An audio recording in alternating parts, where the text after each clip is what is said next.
As many of you probably know, a new version of the popular RPG Maker series of game development tools was just released a little while ago.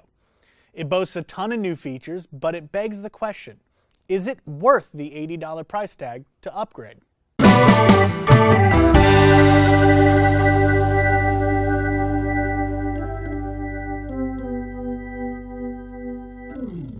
The RPG Maker series of development tools were first developed in the late 80s by the Japanese group ASCII, and later by Enterbrain and the Kadokawa Corporation. The latest version, RPG Maker MV, improves upon the previous versions in seemingly small, yet incredibly meaningful ways. The biggest improvement lies in the actual exporting of the finished projects.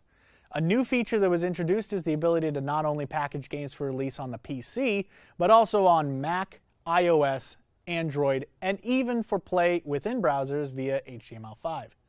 This paves the way for indie developers to release their digital masterpieces on a wider assortment of platforms, allowing them to reach an even bigger audience than they could before.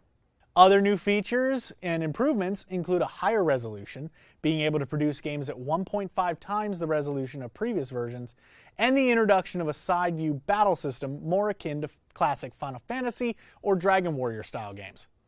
MV also moves away from the old Ruby language for plugins and instead uses the much more commonly used and understood JavaScript language, allowing for faster development of more complex scripts as more and more people have a better grasp of the programming language. All of these improvements make MV a worthwhile development tool, but is it worth the upgrade? Well, that depends on what your individual situation is. If you're using an older version of the software such as XP or 2003, you may want to check it out since you are quite a bit removed from the most current version. On the other hand, if you're using VX or VX Ace, you might want to hold off unless you absolutely need one of the aforementioned upgrades. I chose to upgrade personally mainly due to being able to package games for multiple platforms, which is just too enticing for me to pass up. Also, the resolution helps. If you enjoyed this video, you can give it a like, leave a comment down below, or even support me directly via my Patreon.